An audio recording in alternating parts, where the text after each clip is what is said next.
Good morning everyone. मैं Dilip Khandelwal Mehta PG college के online class में आप सभी का स्वागत करता हूं।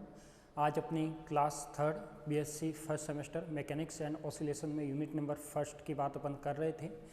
इसमें अपन आज का जो अपना टॉपिक रहेगा वो रहेगा अपने पास फ्रेम ऑफ रेफरेंस। अपन देख चुके थे फ्रेम ऑफ रेफरेंस के कितने टाइप होते हैं, निर्देश तंत्र के कितने प्रकार होते हैं। उसमें अपन ने देखा था जड़त्वीय निर्देश तंत्र क्या होता है, इनर्शियल फ्रेम ऑफ रेफरेंस क्या होता है, non inertial frame of reference क्या होता है, अजड़त्वीय निर्देश तंत्र क्या होता है। उसके बाद अपन ने देखा था left hand frame of reference क्या होता है, right hand frame of reference क्या होता है। उसके बाद अपन ने देखा कि जो निर्देश तंत्र के टाइप्स थे उसमें कार्टेशियन कोऑर्डिनेट क्या होता है, स्फेरिकल कोऑर्डिनेट क्या होता है, सिलेंड्रिकल कोऑर्डिनेट क्या होता है, उसके कोऑर्डिनेट क्या क्या होते हैं। तो ये सारी चीज़ें अपन देख चुके थे। आज अपन बात करते हैं, जो अपना टॉपिक रहेगा वो है अपने पास ट्रांसफॉर्मेशन इक्वेशन। आज का जो भी अपना टॉपिक रहेगा वो है अपने पास कोऑर्डिनेट ट्रांसफॉर्मेशन, या फिर जिसको हिंदी में बोलते हैं निर्देशांक रूपांतरण।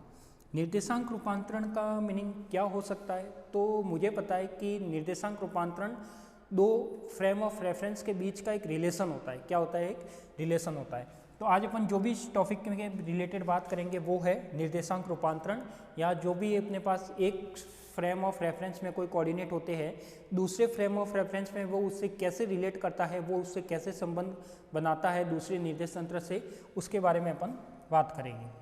तो अपन चलते एक जनरल सा एक शॉर्ट सा एग्जाम्पल। अब इसका सिंपल सा मीनिंग क्या होता है वो अपन को देखना है।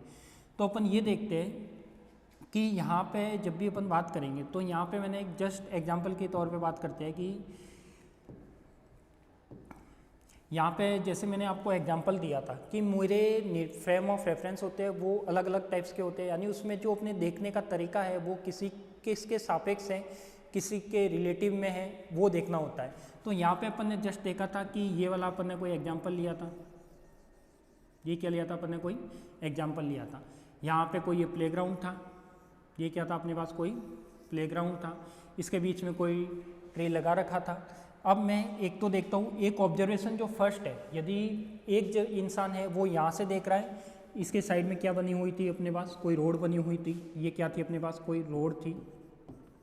यहाँ से अपने पास ये रोड है, इसमें ये हाईवे बना हुआ है। अब मैं इसको यहाँ से देखता हूँ। मेरे पास देखने की दो तरीके हैं। एक इंसान है, फर्स्ट पर्सन है। फर्स्ट पर्सन क्या कहता है कि मैं उसको यहाँ से देखता हूँ। किसको देख रहा हूँ? इस ट्री को देख रहा हूँ, ठीक है। सेकंड पर्सन अपना यहाँ पे है और वो गाड़ी के अंदर बैठा हुआ है रोड पे। क्या है अपने पास? सेकंड पर्सन है, वो गाड़ी में बैठा हुआ है कहाँ पे? रोड पे। देखने में डिफरेंस क्या आता है कि यदि मैं देखता हूँ फर्स्ट पर्सन के लिए क्या है अपने पास? फर्स्ट पर्सन के लिए जो अपने पास फर्स्ट पर्सन है, फर्स्ट पर्सन ये कहता है कि इसके लिए जो ये ट्री है वो कैसे है? रेस्ट में है। वो क्या है? रेस्ट में। यानी मैं कह सकता हूँ कि यदि ये जो फर्स्ट पर्सन है वो अर्थ के रेस्पेक्ट में, यानी पृथ्वी का निर्देश तंत्र है उसके सापेक्ष यदि वो उसको देखता है तो उसको कैसा दिखाई देता है? रेस्ट में दिखाई देता है। क्लियर? यानी कैसा दिखाई देगा अपन को? स्थिर अवस्था में दिखाई देगा। क्या दिखाई देगा? स्थिर अवस्था में दिखाई देगा। अब कहता हूँ सेकंड पर्सन कहाँ पे है? इस रोड पे है, गाड़ी के अंदर बैठा हुआ है। कोई भी गाड़ी के अंदर बैठा हुआ था और ये वाली गाड़ी है वो आगे मूव कर दी है, यानी ये रोड पे कोई गाड़ी जा रही थी।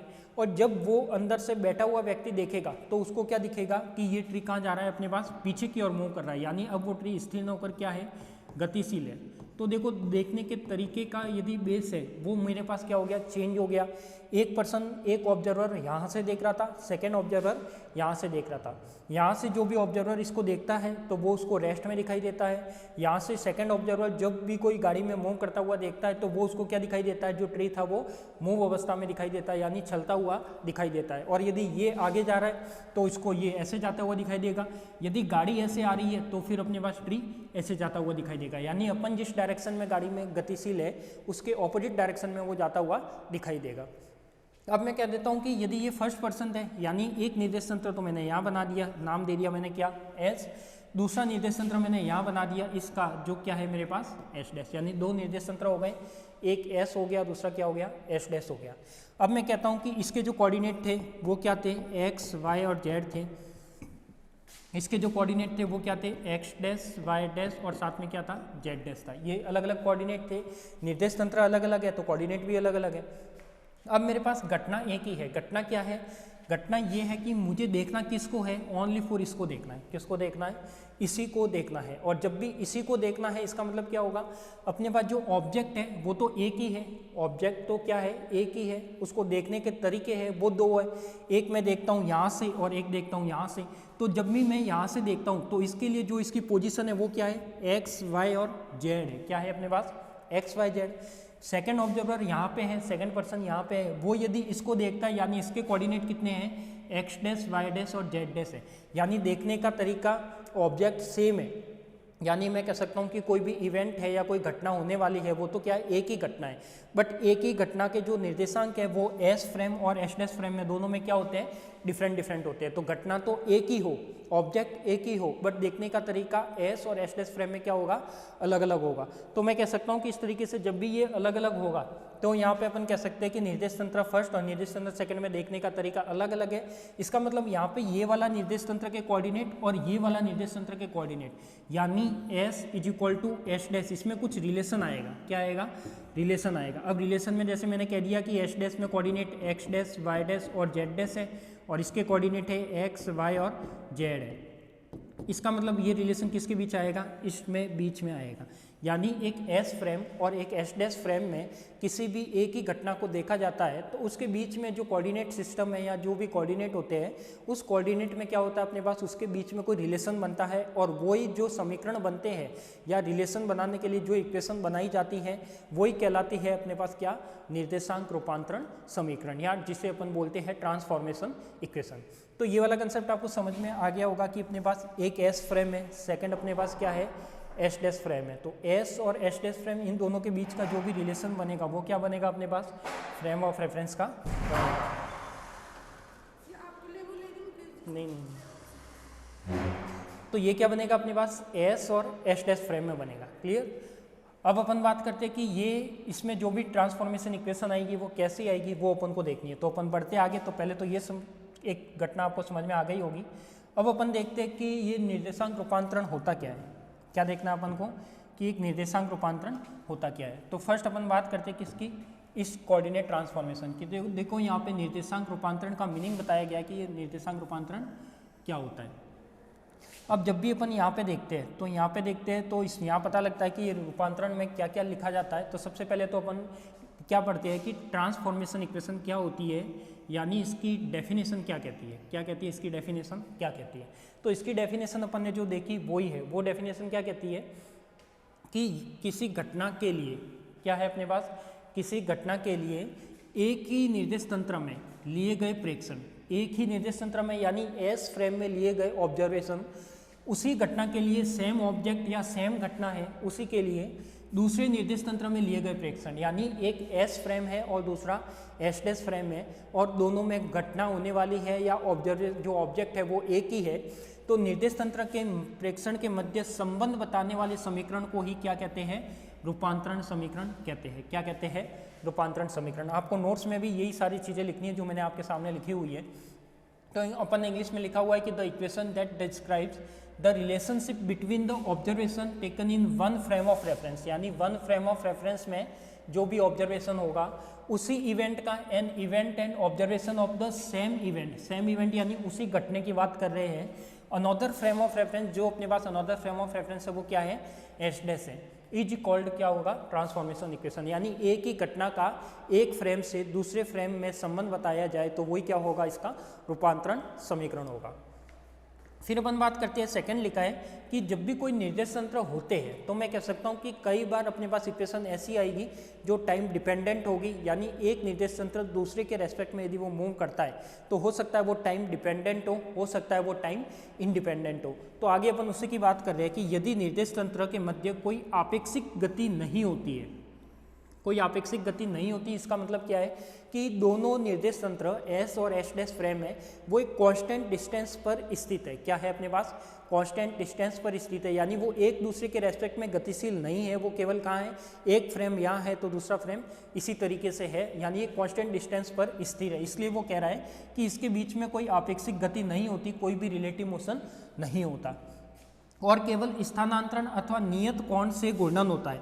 अब स्थानांतरण का मतलब क्या है या नियत कोण से घूर्णन का मतलब क्या है? मैंने बताया था कि यदि कोई भी पार्टिकल एक कांस्टेंट वेलोसिटी से मूव करता है तो वो गति त्वरित थोड़ी ना कहलाती है। त्वरित तो क्या होता है, जब एक ही वैल्यू मिले बट वहाँ पे कांस्टेंट वेलोसिटी है, इसका मतलब उसका त्वरण कितना आता है, 0 आता है। तो यहाँ पे भी कोई ऐसी चीज़ है कि केवल स्थानांतरण अथवा नियत कोण से क्या होता है, घूर्णन होता है। नियत कोण का मतलब है कि जैसे अर्थ रोटेट कर रही है तो उसके एक घूमने की वेलोसिटी है वो फिक्स होती है, एंगुलर वेलोसिटी फिक्स है।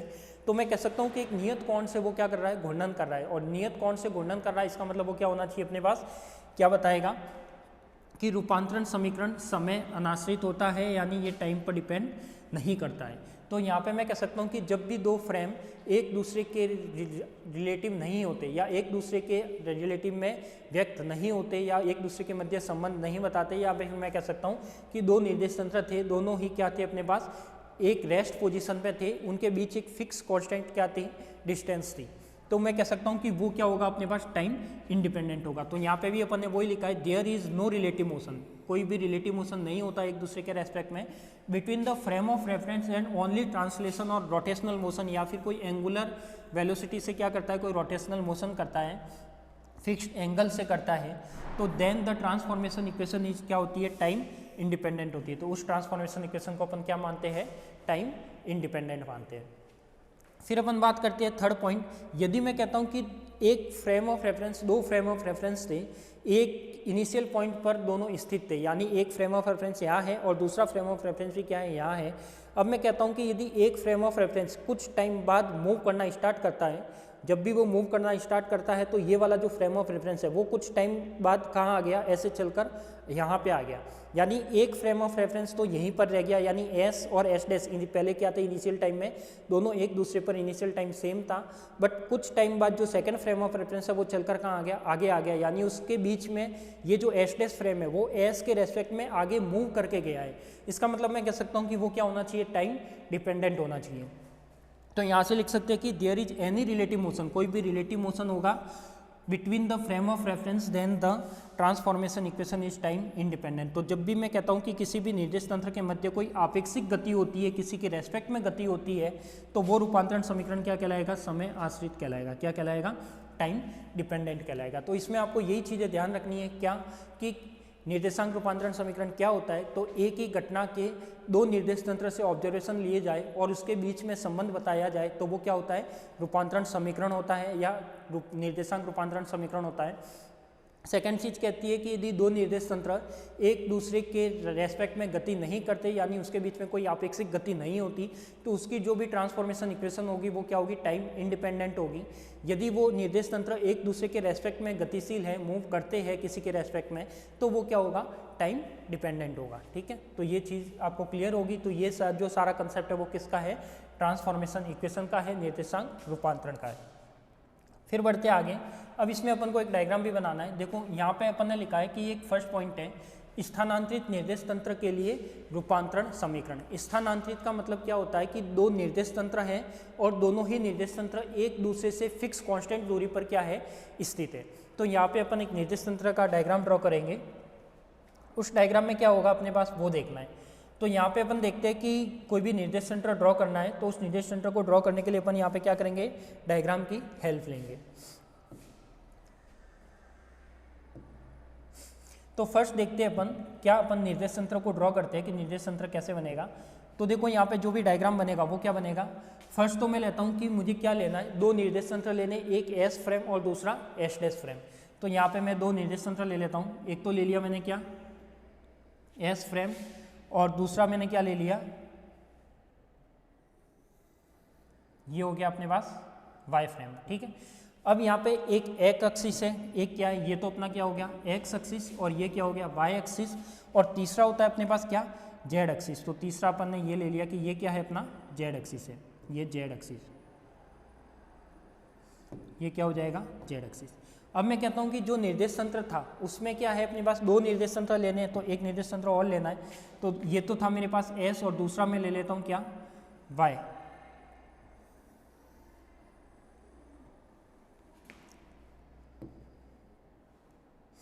दूसरा मैं क्या ले लेता हूँ, ये y ले लिया, तो ये क्या हो जाएगा एस। ठीक है, अब ये दो निर्देश तंत्र हो गए, ठीक है। इसका सेंटर पॉइंट जो इसका ओरिजिन पॉइंट है वो क्या है, ओ है, और इसका क्या है, ओ डैश है। इसका नाम एस है और इसका नाम क्या है, एस डैश है। अब मुझे कोई भी पार्टिकल की पोजीशन लेनी है, तो मैंने पार्टिकल कहाँ पर मान लिया, मैंने पार्टिकल माना है यहाँ पर। कहाँ पर माना है मैंने पार्टिकल, यहाँ पर माना है। यानी मैंने कह दिया कि जो मेरा पार्टिकल है वो पी पॉइंट पर है। पी पॉइंट यानी ये मेरा क्या है, कोई पार्टिकल है। अब यदि मैं यहाँ से इसका पोजीशन वेक्टर बनाता हूँ दोनों निर्देश तंत्र से, तो वो कैसा बनेगा, तो मैं कह सकता हूँ कि वो पोजीशन वेक्टर यदि मैं इसके लिए ड्रॉ करता हूँ तो ये हो जाएगा, और इसकी डिस्टेंस में मान लेता हूँ कि यदि एस फ्रेम से पी पार्टिकल का जो मैंने निर्देश तंत्र या जो पोजीशन वेक्टर बनाया है वो कितना है मेरे पास, एक तरीके से उसको मैं लिख सकता हूँ क्या, आर वेक्टर। यानी एस फ्रेम में पी पॉइंट का जो स्थिति सदिश होगा वो क्या होगा अपने पास, आर वेक्टर होगा। क्लियर। ऐसे यदि मेरे पास दूसरा है वो क्या है, एस डैश फ्रेम से पी पॉइंट का स्थिति सदिश बनाना है, तो वो क्या होगा मेरे पास, ये वाला हो जाएगा क्या, ये हो जाएगा अपने पास क्या, आर डैश। ये वाला जो अपने पास टर्म आएगी वो क्या आ जाएगी अपने पास, आर डैश आ जाएगी। क्लियर। तो जैसे ये वाला होगा वो क्या हो जाएगा अपने पास, आर डैश। यानी मैं एस फ्रेम में पी पार्टिकल का पोजीशन वेक्टर आर वेक्टर है, एस डैश फ्रेम में क्या है, आर डैश वेक्टर है। अब इसके बीच में कोई ना कोई डिस्टेंस भी होगी, क्या होगी, कोई ना कोई डिस्टेंस भी होगी। तो मैं कह सकता हूँ कि इसमें कोई ना कोई डिस्टेंस होगी, तो ये डिस्टेंस कितनी होगी, तो यहाँ से मैं लिख सकता हूँ कि ये डिस्टेंस कितनी होनी चाहिए। तो इन दोनों के बीच में कोई डिस्टेंस मानते हैं, तो ये क्या हो जाएगी अपने पास, ये क्या हो जाएगी अपने पास, ये देख लेना कि ये इसका ओरिजिनल पॉइंट है, ये सारे जो पॉइंट है वो एक ओरिजिनल पॉइंट पे ही मिलते हैं, ठीक है।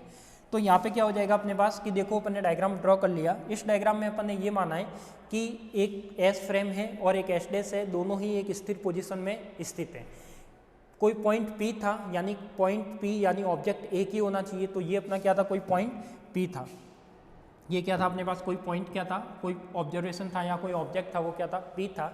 अब यहाँ पे S में P पॉइंट के लिए जो स्थिति सदिश माना है, तो मुझे पता है कि स्थिति सदिश कब बनता है, जब मैं P पॉइंट को S वेक्टर के ओरिजिन पॉइंट से मिलाऊं तो स्थिति सदिश बनेगा। यानी क्या बनेगा, R वेक्टर S डैश से मिलाऊं तो क्या मान लिया, वो R डैश। तो थ्योरी में भी अपन ने यही कुछ चीज़ें लिखी हुई है। देखो इस थ्योरी को कि क्या लिख रखा है, इसमें लिखा हुआ है कि माना कि S और S डैश दो निर्देश तंत्र है, बिल्कुल है, एक S निर्देश तंत्र है, दूसरा S डैश निर्देश तंत्र है, जिनके मूल बिंदु O और O डैश है, बिल्कुल है, ये O है और ये क्या है, O डैश है।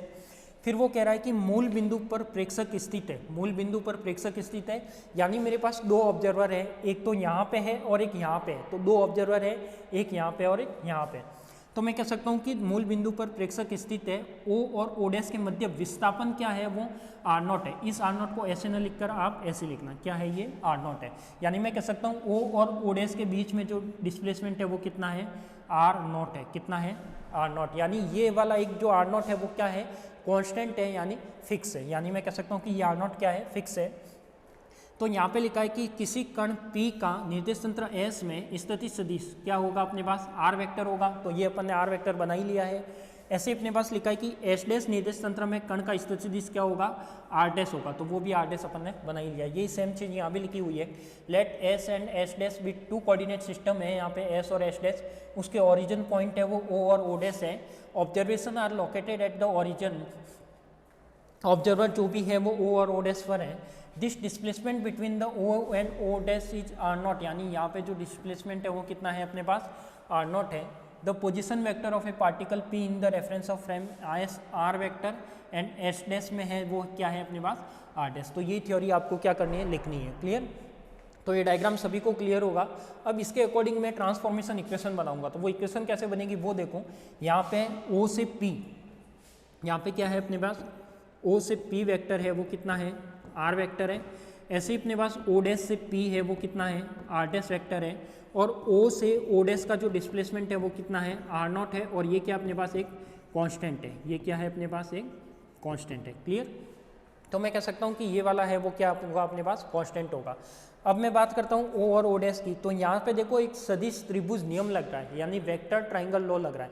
वेक्टर ट्राइंगल लॉ क्या कहता है, आपने 12वीं क्लास में पढ़ रखा है या 11वीं या 12वीं में, कि जब भी मैं डायरेक्शन के साथ चलता हूँ, एक ट्राइंगल बन रहा है O P और O डैश बन रहा है ट्राइंगल, तो यहाँ पे मैं वेक्टर ट्राइंगल लॉ लगा सकता हूँ।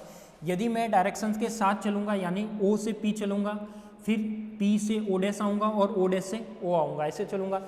या फिर आप ऐसे चलो O से O डैश से P, डायरेक्शन के साथ चलूँगा तो टर्म प्लस में आएगी, डायरेक्शन यदि मेरे से आके सामने से टक्कर करती है तो वो क्या आएगी, माइनस में आएगी।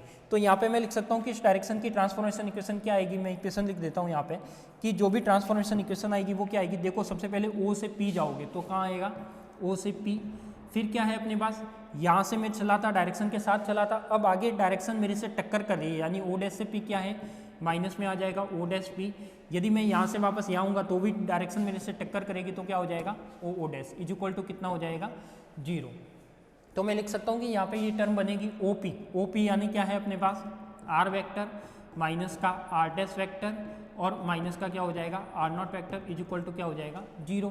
अब यदि मैं इसको रिलेशन को उधर ले जाके लिखूं यानी ये वाली टर्म क्या आ जाएगी अपने पास, यहाँ से जो भी मुझे ट्रांसफॉर्मेशन इक्वेशन निकालनी है और ट्रांसफॉर्मेशन इक्वेशन क्या होगी, एस डैश और एस के बीच का जो रिलेशन होगा वही ट्रांसफॉर्मेशन इक्वेशन कहलाएगी। तो मैं लिख सकता हूँ कि यहाँ पे क्या आ जाएगा अपने पास, आर डैश, तो इधर आर डैश को उधर भेज दो तो R dash is equal to क्या हो जाएगा अपने पास, आर माइनस का आर नॉट, यानी ये वाली क्या हो जाएगी एक तरीके से ट्रांसफॉर्मेशन इक्वेशन हो जाएगी, क्या हो जाएगी अपने पास, ट्रांसफॉर्मेशन इक्वेशन हो जाएगी। ठीक है, तो यहाँ से मैं कह सकता हूँ कि यदि ट्रांसफॉर्मेशन इक्वेशन है तो वो क्या हो जाएगी अपने पास। अब देखो यहाँ पे अपने पास जब भी ट्रांसफॉर्मेशन इक्वेशन की बात करते हैं, क्या आई ट्रांसफॉर्मेशन इक्वेशन, यहाँ पे अपने पास जो भी इक्वेशन आई है वो क्या आई, R dash R vector minus R not, क्या आई अपने पास, R dash is equal to कौन सा, सदिश त्रिभुज नियम लगाया है। तो मैं यहाँ पे लिख सकता हूँ सदिश त्रिभुज नियम से, यानी वेक्टर ट्राइंगल लॉ से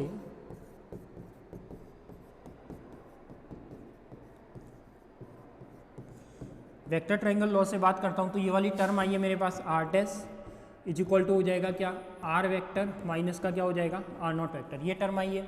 अब ये तो क्या कहलाती है, स्थिति रूपांतरण समीकरण कहलाती है, ये वाली जो टर्म है वो क्या कहलाएगी, स्थिति रूपांतरण समीकरण कहलाएगी। तो मैं कह सकता हूं कि ये वाली जो रूपांतरण समीकरण है वो कौन सी है, स्थिति रूपांतरण समीकरण, कौन सी है,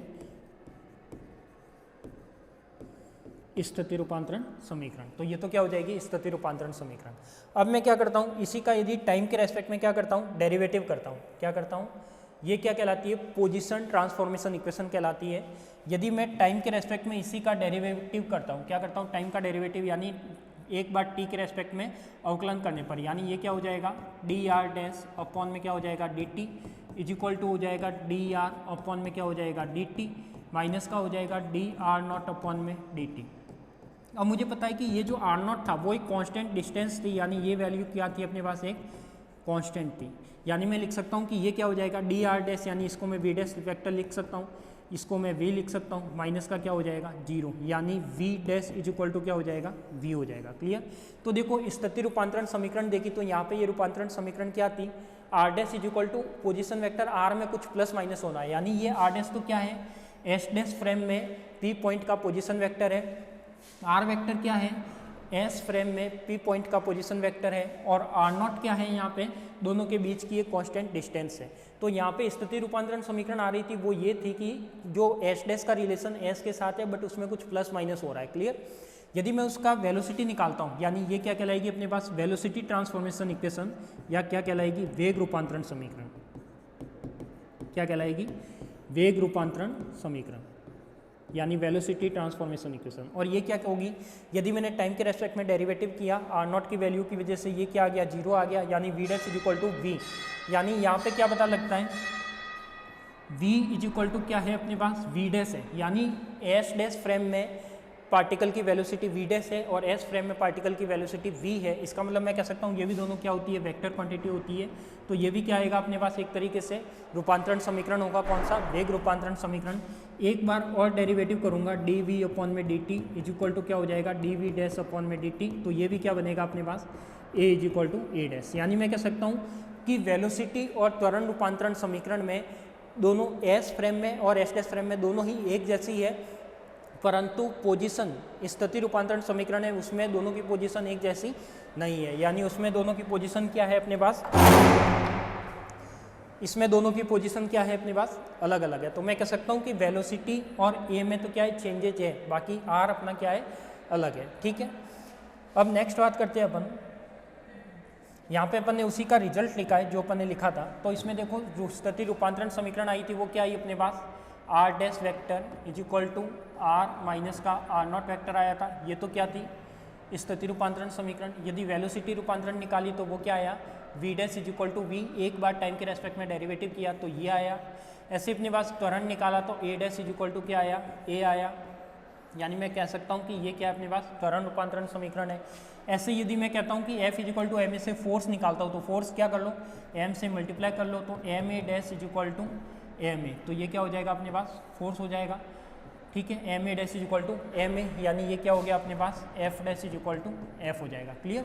तो यहाँ से मैं लिख सकता हूँ कि केवल इसमें एक ही रूपांतरण समीकरण, यदि आप मोमेंटम निकालना चाहो तो इसको m से मल्टीप्लाई कर लो तो M V dash is equal to क्या हो जाएगा एम वी, यानी ये क्या हो जाएगा P dash is equal to P.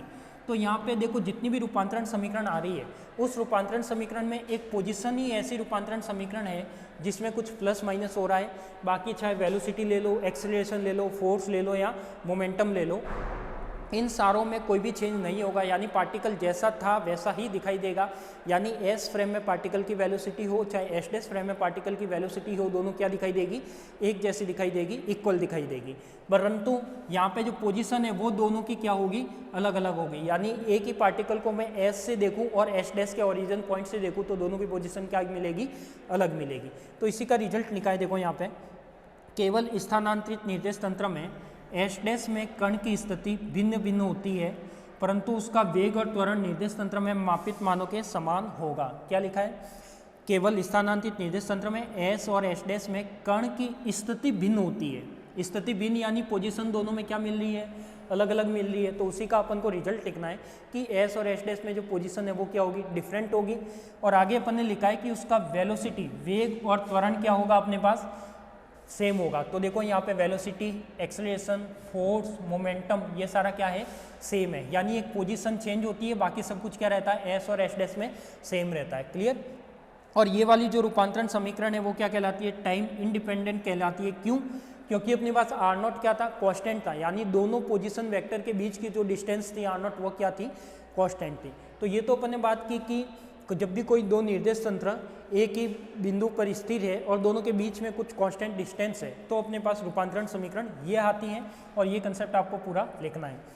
इसमें भी यही लिखा हुआ है, only in the shifted reference frame the position of the particle S dash will be transmitted differentially but its velocity and acceleration with the same measure the reference of frame S. यानी velocity और जो भी acceleration आएगा वो दोनों का same आएगा S और एस डैश फ्रेम में, पोजीशन डिफरेंट रहेगी। ठीक है।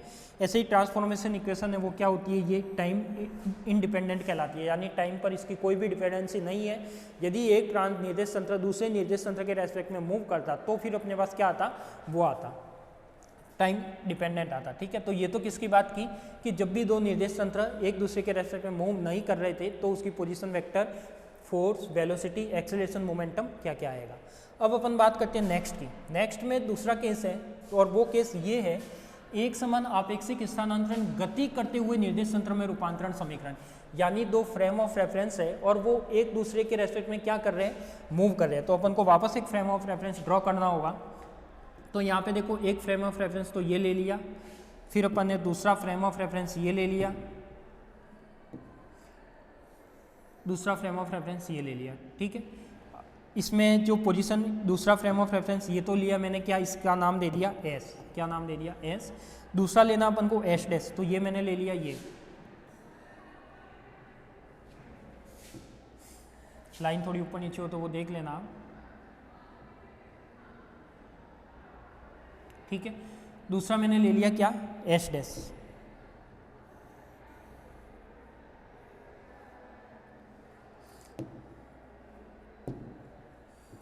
दूसरा मैंने क्या ले लिया, ये एस डैश। ठीक है। ये एस है, एक एस है और एक क्या है, एस डैश है।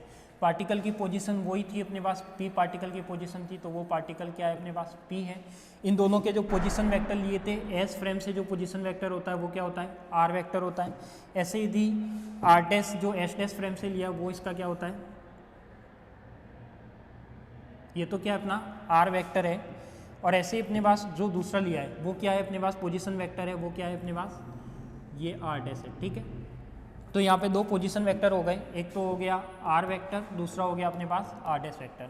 अब इन दोनों के बीच की जो डिस्टेंस है वो कांस्टेंट नहीं है, वो क्या कह रहा है, एक स्थानांतरित गति करते हुए निर्देश तंत्र में रूपांतरण समीकरण, यानी दोनों निर्देश तंत्र थे स्टार्टिंग में एक दूसरे के ऊपर थे, यानी इसका इनिशियल पॉइंट ओ, ये इसका जेड एक्सिस बना दो, इसका भी जेड एक्सिस बना दो। तो यहाँ पे जो था वो जेड था और यहाँ पे भी क्या है, जेड है। तो यहाँ पे मैं लिख सकता हूँ कि जो जेड और जेड है ये जेड डैश हो जाएगा, एक तरीके से एक्सिस हो जाएगा। यहाँ पे देखो ये एक्स, ये वाई, ये जेड, ये हो जाएगा एक्स डैश, ये वाई डैश और ये क्या हो जाएगा, जेड डैश।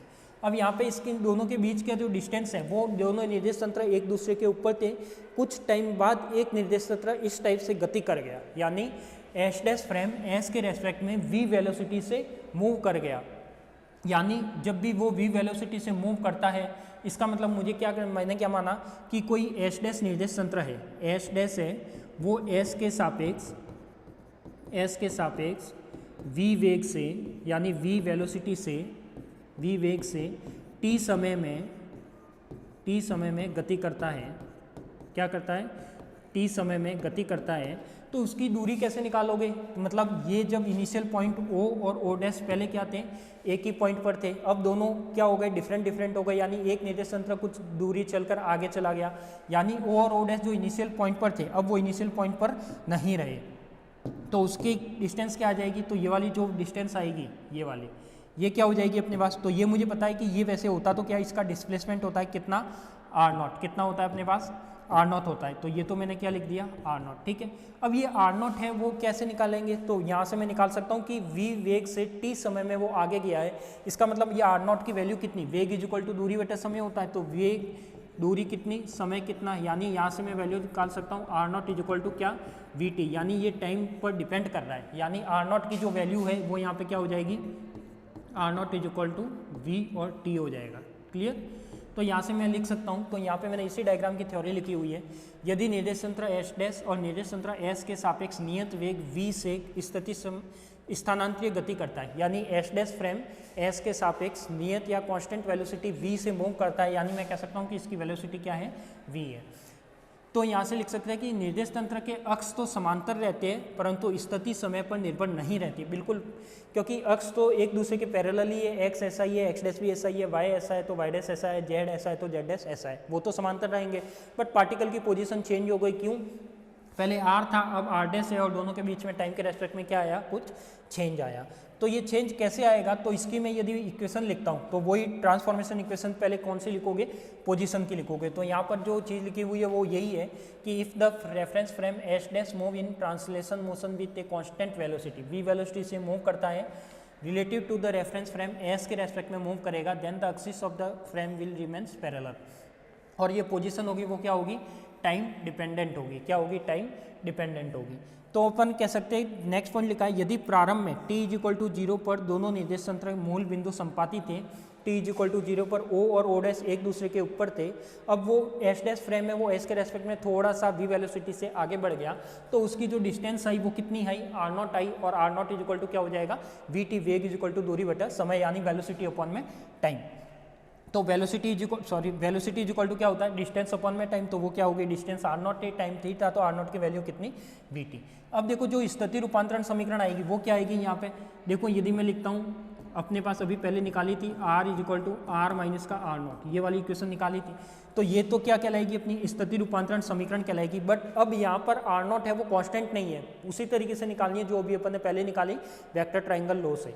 तो यहाँ से मैं आपकी बात करता हूँ, यहाँ पे जो भी इक्वेशन आएगी वो क्या आएगी अपने पास, आर नॉट, यहाँ पे जो भी वैल्यू आई वो क्या आई अपने पास, R vector, R dash vector, R vector, और माइनस का क्या था अपने पास, आर नॉट था। अब मुझे पता है कि जो आर नॉट है वो क्या अपने पास, वी टी है, क्या है, आर नॉट है वो क्या है, वी टी है, यानी ये क्या हो जाएगा, R dash is equal to R dash minus का हो जाएगा अपने पास वी टी, ये वाली टर्म हो जाएगी। अब ये तो क्या कहलाएगी, स्थिति रूपांतरण समीकरण कहलाएगी। क्या कहलाएगी, ये तो स्थिति रूपांतरण समीकरण, यानी पोजीशन ट्रांसफॉर्मेशन इक्वेशन, ये तो स्थिति रूपांतरण समीकरण है।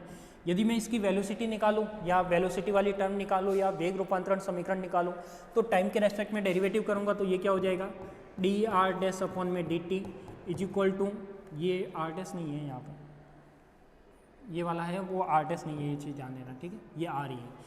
अब यहाँ पे ये क्या हो जाएगा, डी आर अपॉन में डी टी, ये भी पोजीशन वेक्टर है, ये भी पोजीशन वेक्टर है, माइनस का क्या हो जाएगा, डी अपॉन में डी टी, और यहाँ पे क्या हो जाएगा, वी टी, ये होगा। यानी मुझे पता है कि टी के रेस्पेक्ट में डेरिवेटिव करोगे तो ये क्या बनेगा, वी डैश, इसकी इनिशियल वेलोसिटी मान लो क्या, यू, माइनस का क्या बनेगा, वी। यानी यहाँ पे क्या हो जाएगा, जो वी डैश है वो तो कौन सी वेलोसिटी है, एस डैश फ्रेम में पार्टिकल को जो वेलोसिटी दिखेगी, या पार्टिकल की एस डैश फ्रेम से जो वेलोसिटी दिखेगी वो तो वी डैश होगी। यू है अपने पास, एस फ्रेम से पार्टिकल की जो वेलोसिटी दिखेगी वो यू होगी, और दोनों के बीच में रिलेटिव मोशन हो रहा है, यानी दोनों निर्देशांतर टाइम पर डिपेंड कर रहे हैं, कुछ टाइम के बाद एक निर्देशांतर आगे बढ़ा है, तो मैं कह सकता हूँ कि यहाँ पर ये टर्म क्या दे देगी अपने पास, टी का टी के रेस्पेक्ट में डेरिवेटिव होगा तो 1, तो क्या रह जाएगा वी। तो यहाँ पे देखो पहले क्या था, स्थिति रूपांतरण समीकरण था, एस डैश की स्थिति, एस की स्थिति, और उसमें कुछ प्लस माइनस हो रहा था, आर नॉट वाली टर्म। यहाँ पे स्थिति रूपांतरण समीकरण से हम वैसे ही है, आर नॉट की जगह क्या आ गया, वी टी आ गया, यानी इसमें कुछ प्लस माइनस हो रहा है। अब उसके आगे जब मैंने वेलोसिटी निकाली तो वहाँ पर v और v डैश क्या आए थे, इक्वल आए थे। अब यहाँ पे इक्वल नहीं है, क्यों नहीं है, क्योंकि यहाँ पे एक एक्स्ट्रा टर्म आ रही है, ये u माइनस वी या u प्लस वी, जो भी टर्म आएगी, यानी s डैश की वेलोसिटी और s की वेलोसिटी के बीच में भी कुछ रिलेशन बन रहा है, और उसमें वो टर्म है वो कुछ प्लस माइनस हो रही है। यानी मैं कह सकता हूँ कि अब यहाँ पे वेलोसिटी और पोजीशन दोनों ही क्या है, अलग अलग है, यानी s और s डैश फ्रेम में पोजीशन एंड वेलोसिटी दोनों की क्या दिखाई देगी, अलग अलग दिखाई देगी। यदि मैं इसका त्वरण निकालूं, क्या निकालूं, यदि इसका मैं त्वरण निकालूं तो ये क्या हो जाएगा अपने पास, ए डैश हो जाएगा, यहाँ पे ए हो जाएगा, और इसका मैं डेरिवेटिव करूं, अब वी क्या था, वी मुझे पता है कि जहाँ पर वी है वो क्या है, यहाँ पे कांस्टेंट है, वो अपन ने अभी क्या माना था, वी नियत माना था। यहाँ तो आर नॉट टी था, यहाँ तो क्या था अपने पास, R not is equal to V T था, यानी वी टी था, इसलिए टाइम के रेस्पेक्ट में टी का डेरिवेटिव हुआ था। अब यहाँ पे क्या है, वी नियत है, वी नियत है तो ये वाली वैल्यू क्या हो जाएगी, 0, यानी इसका त्वरण क्या आएगा, इक्वल आएगा। तो जब भी दो निर्देशांतर किसी के रेस्पेक्ट में मूव करेगा तो उसका त्वरण क्या आएगा, बराबर आएगा। ऐसे यदि मैं इसका फोर्स निकालूँ, M A dash is equal to M A, तो वो भी क्या हो जाएगा, F dash is equal to क्या हो जाएगा, एफ हो जाएगा। ऐसे यदि मैं इसकी वेलोसिटी निकालूँ तो क्या करूँ, एम से मल्टीप्लाई कर लूँ तो ये क्या हो जाएगा, एम वी, v माइनस का क्या हो जाएगा, m, ये तो u हो जाएगा और ये u हो जाएगा, यानी मोमेंटम चेंज आएगा, p dash is equal to p minus का हो जाएगा p डबल डैश, यानी ये मोमेंटम भी क्या होगा, कुछ प्लस माइनस होगा।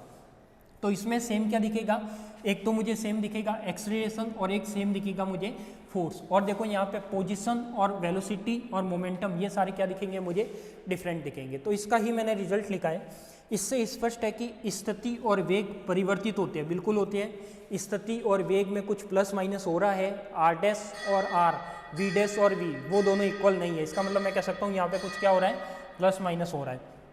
तो स्थिति और वेग तो परिवर्तित होते हैं, और त्वरण क्या है यहाँ पे, अपरिवर्तित रहता है। यानी त्वरण देखो, त्वरण में कुछ चेंज आया क्या, नहीं आया। जो त्वरण एस फ्रेम में था वो का वही त्वरण एस डैश फ्रेम में है। जो वेलोसिटी एस फ्रेम में थी वो वेलोसिटी एस डैश फ्रेम में नहीं है। एस डैश में उसको क्या होगी, कुछ कम होके दिखाई देगी। तो एस में जो वेलोसिटी थी उससे कुछ वेलोसिटी वो कम होके दिखाई देगी। कितनी कम होगी कि जो निर्देशांतर जिस वेलोसिटी से आगे बढ़ा है उतनी ही क्या होगी, कम होगी।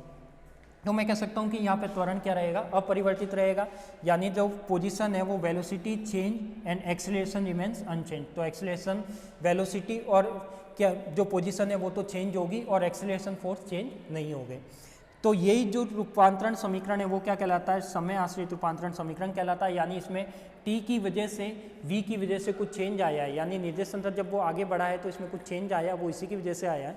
तो मैं कह सकता हूँ कि जब वो ये चेंज आया है तो यही क्या कहलाएगा अपने पास, टाइम डिपेंडेंट रूपांतरण समीकरण कहलाएगा। क्लियर। तो ये अपन ने पढ़े, या दो केस पढ़े अपन ने। दो निर्देशांतर जब स्थिर अवस्था में एक दूसरे के ऊपर या एक फिक्स दूरी पर कांस्टेंट डिस्टेंस पर इस तरीके से स्थित थे, तो उसके लिए जो पोजीशन इक्वेशन आती है और जो वेलोसिटी इक्वेशन आती है, तो वहाँ पे लिखते हैं कि स्थिति यानी पोजीशन तो चेंज होगी, दिखाई देगी, और वेलोसिटी एक्सीलरेशन इसी तरीके से रहेगी, वो चेंज नहीं होगी। ऐसे अपने पास यदि दूसरा केस पड़ा है कि जब एक निर्देशांतर इस तरीके से आगे बढ़ जाता है तो इसमें स्थिति और वेलोसिटी दोनों ही चेंज होगी, त्वरण चेंज नहीं होगा। तो इससे अपन ने ये दो केस पढ़े हैं और इन दो केसों से कुछ इंपॉर्टेंट रिजल्ट निकाले हैं। तो कैसे निकाले ये आपको समझ में आ गया होगा। ठीक है। तो ये थी आज की अपनी क्लास। इसमें अपन ने 2 केस स्टडी किए।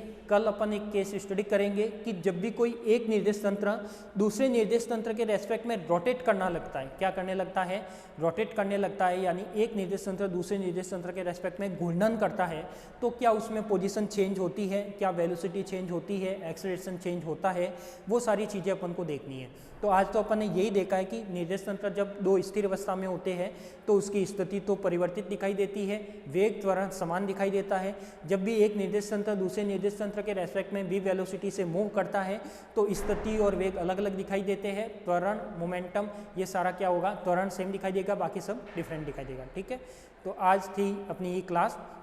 इस क्लास के आपके जो भी नोट्स मटेरियल है, आपको वैसे ही इस क्लास को रेगुलर पढ़ रहे हो तो आप यहाँ से ही प्रॉपर नोट्स बना लो, क्योंकि इस क्लास में हिंदी इंग्लिश दोनों ही लैंग्वेज में नोट्स को प्रोवाइड कराया गया है।